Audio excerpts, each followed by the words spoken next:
Chris Morcom, who's a financial planner with Maddern Private Wealth. And after the budget, I was reading about how much debt we all have, and it was a bit disturbing. So how much debt do you need, and how can you reduce the amount of debt that you have so that it is actually manageable? But Chris Morcom, welcome to the program. Thanks, Hilary. Now, debt, we all pretty much have some, don't we? But Yeah. How much do we need? I mean, is there this myth that we need debt? No, certainly not. In fact, there's probably a bit of a life stage you go through with debt. When you're young, probably under 30, you probably have lower levels of debt, but you don't have many assets. Then you go to the middle stage of your life where you probably have quite a lot of debt, but you're building up your assets. You might have bought your home and whatnot. And generally that's the time when your debt's at its highest. And then later in life, you certainly have accumulated more assets. Maybe your super's a bit bigger. And post 65, generally that's an age group that has much lower debt, and their assets are probably higher. Net assets are probably higher. Though these days, often younger folk are starting out with a big whack of debt, aren't they, with HECS? Yeah, look, that's true. The other thing we also see is the problems younger people, particularly much younger people, are having with mobile phone bills and credit cards, and that's really consumption-driven debt, which I put in the category as bad debt, and that is a problem, and there is actually evidence of people going bankrupt in their early 20s, which is just terribly, terribly sad. Because that can have repercussions later down the track when your Absolutely. credit rating props up on a computer. Well, forget about trying to get a house loan. Yeah. Ooh. So let's talk about good and bad debt, because, we could make moral judgments about it, but it's more a practical thing, isn't it? Absolutely. Let's make some moral judgments along the way, though. Yeah, That's okay. fun. Look, I suppose when we look at debt, we then look at good and bad debt. Good debt we sort of class as debt where you've used that borrowing to buy an asset, and generally an asset that's going to grow over time. And really there's two classes of assets that will grow over time. That's shares and property. And that's about it. There's no sort of magic about it. Ideally, you try and pay that debt off over some period of time. Because some of the other things that you use debt to purchase are just going to depreciate, aren't they? Well, that's where we probably call bad debt, for want of a better word. And if you're using your debt to buy an item that will depreciate in value, and a really good example of that is a car, and or you're using that debt to consume for entertainment, travel, fashion. It's a nice quick high when you spend the money or spend someone else's money, but then you've got to pay it back, and that's when the pain begins. And I was thinking a lot about technology, because these days you feel like you should have the latest gadget, a smartphone and a little computer pad and everything, but those are things that depreciate incredibly quickly, don't they? Yeah, and you've really got to have a think about, do you need it? Part of this whole minimising your debt is really having a think about, do you really need that debt? That's an extremely good question. Is the debt that you have a debt that you need? Chris Morcom, who's a financial planner with Maddern Private Wealth, can help answer your questions. And as we mention every week, the information we're providing is general in nature and shouldn't be considered as personal advice. You will need to seek some independent advice before you make any investment decisions. But Cliff has called up from Clorinda on 1300 222 774. Morning, Cliff. Morning, Chris and Hilary. How are you today? Well, thanks. What's your question? Very simple question. They put a sort of a clause in this budget regarding a minor having banking accounts and all investments. We're going to be sort of a situation of having to pay tax department a huge bill if it comes to, because my daughter has a term deposit that she earned around about $2,800 in interest, which was legally tax-free till just a few weeks ago. So have you any information regarding what happens to the liability of the debt of a family in that scenario? Cliff, interesting question, and certainly the legislation hasn't been drafted yet, so we'll wait till the actual legislation gets passed through Parliament. But if the proposed legislation gets through, then unearned income for minors is going to be subject to higher rates of tax, because the low income rebate will no longer be available for them. Now, there are some carve-outs that I am aware of, particularly if those assets or those bank accounts, for example, have been built up from earnings that child has earned. But once again, it's not law yet. It's got to get through the Parliament. So let's just wait till they can. There's a lot left over from last budget. So yeah, there's many a slip twixt cup and lip when it comes to legislation. Thanks, Cliff. 1300 222 774 is our number. If you'd like to ask a question about how to reduce your debt or perhaps consolidate your debt so that it's at least manageable, or you can text us on 0437 774 774. We're chatting with financial planner Chris Morcom from Hewison Private Wealth. Let's talk a little bit about different kinds of loans, because I guess, as you're talking about before, when you're buying a house, almost everyone has to get a loan to do that, but there's lots of different kinds of loans, aren't there? Yeah, there are. I suppose if you go through the range, you've got your home loans, which are they're secured against the proppy. So the bank, if you don't repay it, the bank's going to sell your home from underneath you. Then you'll have, I suppose, moving up the interest rate profile. You then sort of move to your personal loans, and personal loans can either be secured or unsecured. A secured personal loan might be one where you secure it against a car, or against a term deposit, for example. Although I'm not quite sure why you would do that. And then, and of course, an unsecured loan is then a higher interest rate. Then you'd move to credit card debt. Which I think it's pretty well known now that credit cards have really, really high interest rates. Yes, and some of them have even higher ones than other ones. Well, that's right. And I was having a look through some things yesterday, and the range is something like, the lowest I could find was around 10%. The highest was 25%. And what are you getting for that? Are you getting something extra special for that? The opportunity to repay the bank a little bit more money. Oh, great! Yeah, goodwill from the bank. Yeah. No, it highlights the need for people to really be focusing on the repayment of the highest interest rate debt first. But perhaps we can talk about that later. Well, and also I was thinking about, some credit cards offer things like rewards, and so you're enticed by these rewards offers, and you're thinking maybe 25% interest, I can make that work. Is there a way to make that work to your advantage? Well, the only way that credit cards can be made to work to your advantage is to repay their balance in full every month. So not just the minimum payment? No, the balance in full. And if you're not paying the balance in full, then you're going to cop the full whack of the interest rate, and that's a real problem. Definitely, yeah. Okay, so credit cards clearly are an issue. What happens if you do get out of control with your credit card? What steps can you take? Well, I think that's where you need to perhaps sit down and really have a look at your own personal financial situation and really do an appraisal of what you spend versus what you have coming in.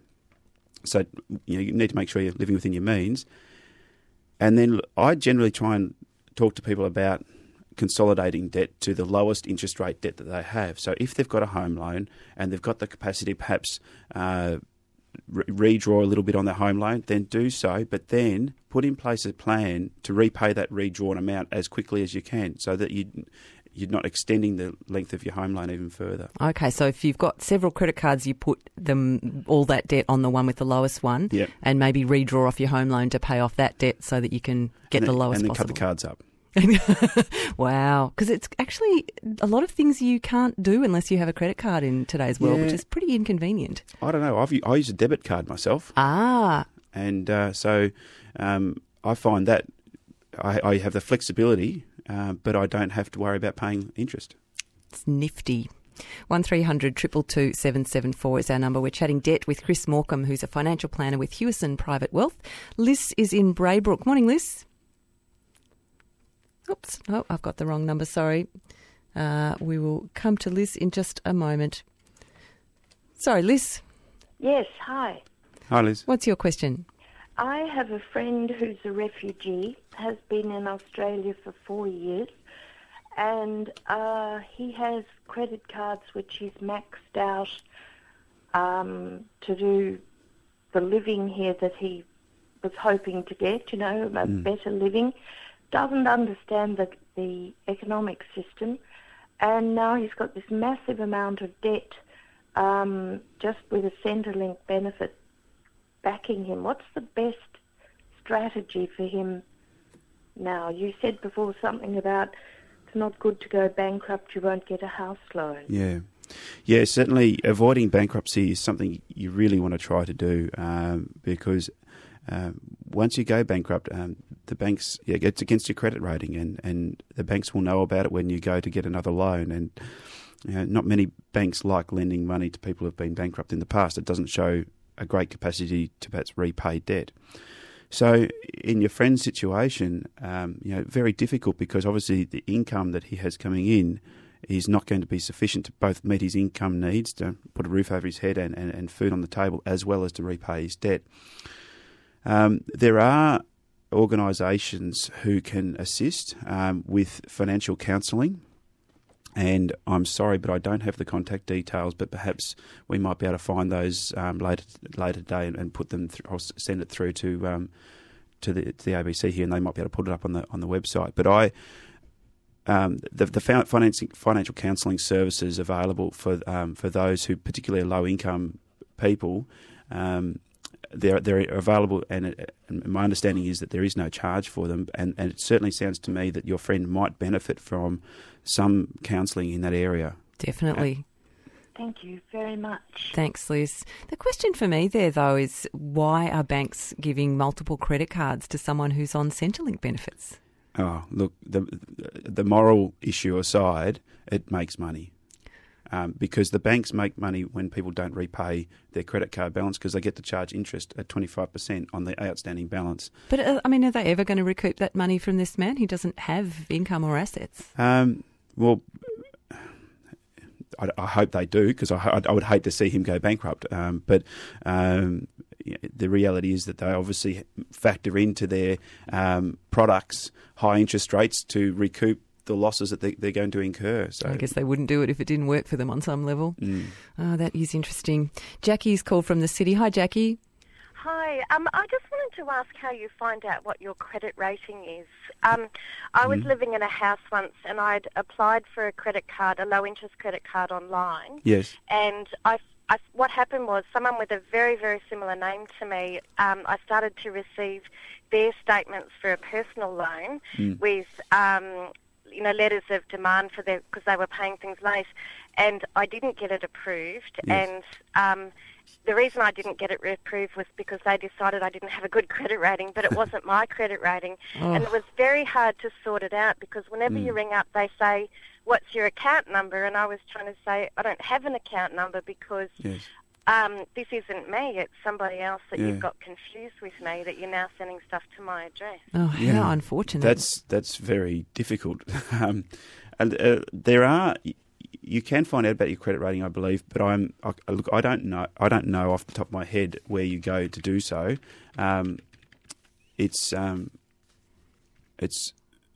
It used to be the Credit Rating Association of Australia, but that's now since been taken over. So I'm sorry I can't help you there with where you go, but perhaps once again I might be able to do a quick search around and find out for you. And we'll see if we can pop that information up on our website, which is abc.net.au/Melbourne on the Saturday program page.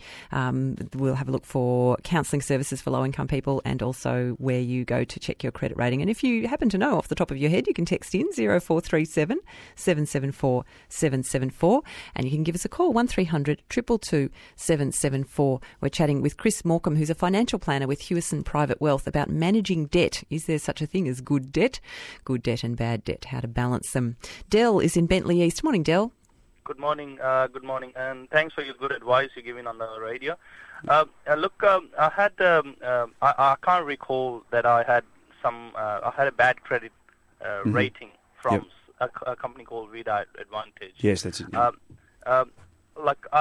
bank has told me when I went to apply for a personal loan, I've written them, and they send me a letter back to send them a bill which has got my name or address proof on it. I've sent them back. They haven't replied me back. It's like a month or so, and I can't get hold of them, or can't do anything, And they haven't sent me a letter or informed me before making me, my credit rating like a bad name or blacklisting me or something.